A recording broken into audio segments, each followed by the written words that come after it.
அதிமுகவிலிருந்து விலகிய மரகதம் குமரவேல் உள்ளிட்ட 4 முன்னாள் எம்எல்ஏக்களிடம் அக்கட்சியின் சட்டமன்ற குழு தலைவர் எடப்பாடி பழனிசாமி முன்னிலையில் சபாநாயகர் ஜே.சி.டி. பிரபாகர் வரும் வியாழக்கிழமை மீண்டும் விசாரணை நடத்த உள்ளார்.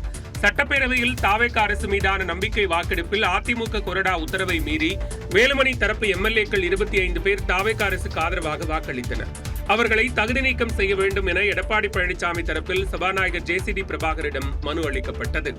இதனிடையே எடப்பாடி பழனிசாமி கேட்டுக் கொண்டதற்கு இணங்க எஸ்.பி. வேலுமணி உட்பட 21 பேர் மீதான நடவடிக்கையை கைவிட்ட சபாநாயகர் சட்டமன்ற உறுப்பினர் பதவியிலிருந்து விலகிய ஜெயக்குமார், இசக்கி சுப்பையா, சத்யபாமா, மரகதம் குமரவேல் ஆகியோர் மீதான தகுதி நீக்க மனுக்கள் மீது உரிய நடவடிக்கை எடுக்கப்படும் என்று தெரிவித்திருந்தார்.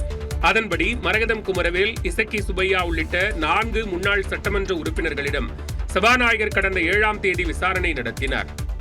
இந்நிலையில் அதிமுக முன்னாள் சட்டமன்ற உறுப்பினர்கள் 4 பேரிடம் மேலும் சில விளக்கம் கேட்க உள்ளதாக சபாநாயகர் அறிவித்துள்ளார். இது தொடர்பாக அதிமுக சட்டமன்ற குழு தலைவர் என குறிப்பிட்டு எடப்பாடி பழனிசாமிக்கு சபாநாயகர் கடிதம் எழுதியுள்ளார். அதில் வரும் வியாழக்கிழமை காலை 11 மணிக்கு சத்யபாமா, காலை 11:30 மணிக்கு ஜெயக்குமார், நண்பகல் 12 மணிக்கு மரகதம் குமரவேல் மற்றும் நண்பகல் 12:30 மணிக்கு இசக்கி சுப்பையா ஆகியோரிடம் விசாரணை நடத்த உள்ளதாகவும், அவர்கள் விளக்கம் அளிக்கையில் தாங்களும் தங்களது தரப்பு விளக்கத்தை அளிக்கலாம் என்றும் சபாநாயகர் கேட்டுக் கொண்டுள்ளார். வரும் பட்ஜெட் கூட்டத்தொடரில் ஊழல் பட்டியலை தாக்கல் செய்ய உள்ளதாக தமிழ்நாடு நிதியமைச்சர் மரிய வில்சன் தெரிவித்துள்ளார். சென்னை துறைமுகம் தொகுதியில் 10 மற்றும் 12ஆம் வகுப்பு பொதுத் தேர்வில் முதல் 3 இடங்களை பெற்ற மாணவ மாணவிகளுக்கு முதலமைச்சர் விஜய் பிறந்தநாளை ஒட்டி நலத்திட்ட உதவிகள் வழங்கும் விழா நடைபெற்றது. இதில் அமைச்சர்கள் இனானந்த், மரிய வில்சன் மற்றும் சட்டமன்ற உறுப்பினர்கள் விஜய் தாமு, பல்லவி உள்ளிட்டோர் கலந்து கொண்டனர். இந்த கூட்டத்தில் பேசிய நிதியமைச்சர் மரிய வில்சன் 2029ஆம் ஆண்டு மக்களவைத் தேர்தலுக்கு பிறகு நீட் தேர்வுக்கு முழுமையான தீர்வு கிடைக்கும் என்றார். வரப்போற சட்டமன்றத்துல செஷன்ல நீங்க கண்டிப்பா பாப்பீங்க, ஒரு தனியா ஒரு அறிக்கை ரெடி பண்ணிட்டு இருக்கிறோம், ஒரு ஆடிட்டிங்.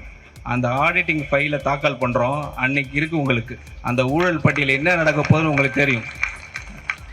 இதனிடையே கோவையில் பேசிய வருவாய்த்துறை அமைச்சர் செங்கோட்டையன், கோவை மற்றும் மதுரைக்கு மெட்ரோ ரயில் திட்டம் வர வேண்டும் என்பதில் தமிழ்நாடு அரசு உறுதியாக இருப்பதாக கூறினார். மெட்ரோ ரயில் திட்டம் கோவை, மதுரை போன்ற நகரங்களில் உருவாக்கப்பட வேண்டும் என்பதுதான் பாரத பிரதமரிடத்திலே இந்த கடிதங்கள் வழங்கப்பட்டிருக்கிறது. இந்த கடிதத்தின் அடிப்படையில் வழங்க வேண்டும் என்பதுதான் நம்முடைய அவா. அதை முதலமைச்சர் அவர்களே பாரத பிரதமரை சந்திக்கின்ற போது அந்த கடிதத்தை வழங்கியிருக்கிறார். தாவேக அளித்த தேர்தல் வாக்குறுதிகள் பட்ஜெட்டில் இடம்பெறுமா என்ற கேள்விக்கு பட்ஜெட் வெளியான பிறகு தெரியவரும் என்று செங்கோட்டையன் பதிலளித்தார்.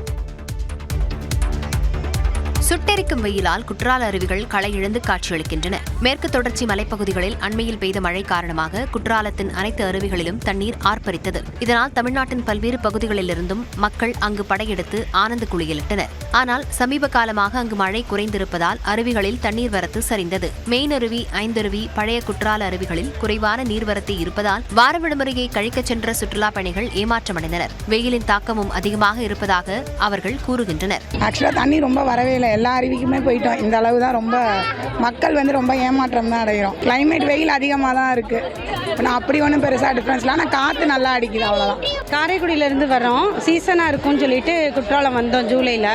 ஆனால் இங்கே தண்ணி வரத்து கம்மியாக தான் இருக்குது. குற்றால சீசன் களை இழந்திருப்பது அங்குள்ள வியாபாரிகளை கவலையடைய செய்திருக்கிறது.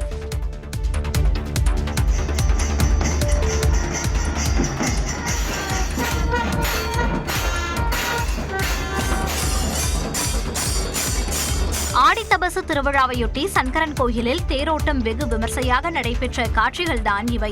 தென்காசி மாவட்டம் சங்கரன் கோயிலில் பழமை வாய்ந்த சங்கர நாராயண சுவாமி கோயிலில் ஆண்டுதோறும் ஆடித்தபசு திருவிழா நடைபெறும். நடப்பாண்டுக்கான திருவிழா கடந்த 18ஆம் தேதி கோமதியம்மன் சன்னதியில் கொடியேற்றத்துடன் தொடங்கியது. நாள்தோறும் பல்வேறு நிகழ்ச்சிகள் நடைபெற்று வந்த நிலையில் 9ஆம் நாளில் தேரோட்டம் களை கட்டியது. தேரில் சங்கர நாராயணன் மற்றும் கோமதி அம்பாள் எழுந்தருள நெல்லை, தூத்துக்குடி, விருதுநகர் உள்ளிட்ட மாவட்டங்களில் இருந்து வந்த பக்தர்களும் உள்ளூர் மக்களும் தேரை வடம் பிடித்து இழுத்தனர்.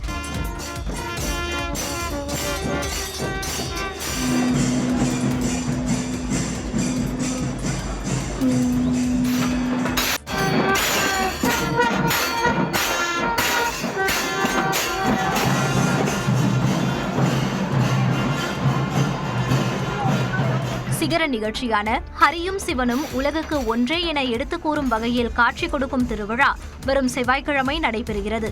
அன்றைய தினம் தென்காசி மாவட்டத்திற்கு உள்ளூர் விடுமுறை அறிவிக்கப்பட்டுள்ளது.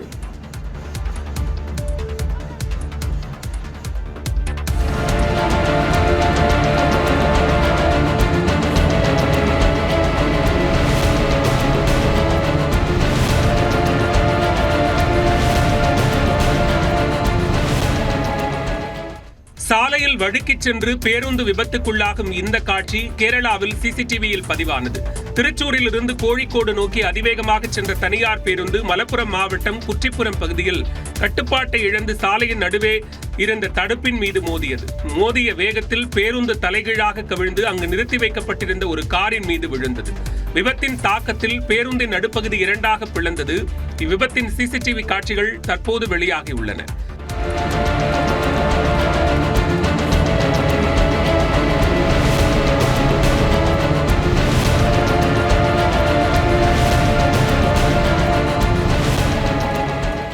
பேருந்து அதிவேகமாக சென்றதும் மழை காரணமாக சாலை வழுக்கியதுமே இந்த விபத்துக்கு முதற்கட்ட காரணம் என தெரிய வந்துள்ளது. அப்பகுதி மக்களும் தீயணைப்புத் துறையினரும் இணைந்து பேருந்தின் பாகங்களை வெட்டி எடுத்து பயணிகளை மீட்டனர். இதில் 34 வயதான வைஷ்ணவ் என்ற பயணி பரிதாபமாக உயிரிழந்தார்.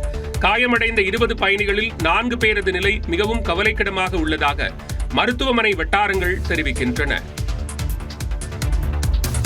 மாணவர்கள் போராட்டத்தில் பிரதமர் மோடிக்கு எதிராக அசாம் மாநில அமைச்சரின் மகள் முழக்கம் எழுப்பியதற்காக அவரது தந்தையை கேலி செய்யக்கூடாது என்று அம்மாநில முதலமைச்சர் ஹிமந்த பிஸ்வ சர்மா வேண்டுகோள் விடுத்துள்ளார். நீட் வினாத்தாள் கசிவுக்கு எதிராக அசாம் மாநிலம் குவஹாத்தியில் கடந்த வியாழக்கிழமை நடைபெற்ற போராட்டத்தில் அம்மாநில வருவாய்த்துறை அமைச்சர் கேசப் மகந்தாவின் மகள் திபிசா பங்கேற்றார். அப்போது பிரதமர் மோடி மற்றும் மத்திய கல்வி அமைச்சராக இருந்த தர்மேந்திர பிரதானுக்கு எதிராக ஆவேசமாக ஒரு முழக்கம் எழுப்பிய வீடியோ காட்சி சமூக வலைதளங்களில் வேகமாக பரவியது. பாஜக தலைமையிலான கூட்டணியில் இடம்பெற்றுள்ள அசாம் கன பரிஷத் கட்சியின் மூத்த தலைவர்களில் ஒருவரும் அமைச்சருமான கேசப் மகிந்தாவின் மகளின் இந்த செயல் பாஜகவினர் மத்தியில் சலசலப்பை ஏற்படுத்தியது. இந்நிலையில் இந்த விவகாரம் பற்றி குவஹாத்தியில் செய்தியாளர்களிடம் பேசிய மாநில முதலமைச்சர் ஹிமந்த பிஸ்வ சர்மா பிள்ளைகளின் செயல்பாடுகளை அவர்களது பெற்றோருடன் தொடர்புபடுத்தி விமர்சிக்க கூடாது என்று வலியுறுத்தினார். சக அமைச்சரின் மகள் திபிசாவை அடுத்த முறை சந்திக்கும் போது அவர் சொன்ன கருத்து சரியில்லை என்பதை எடுத்துரைத்து புரிய வைப்பேன் என்றும் முதலமைச்சர் தெரிவித்தார்.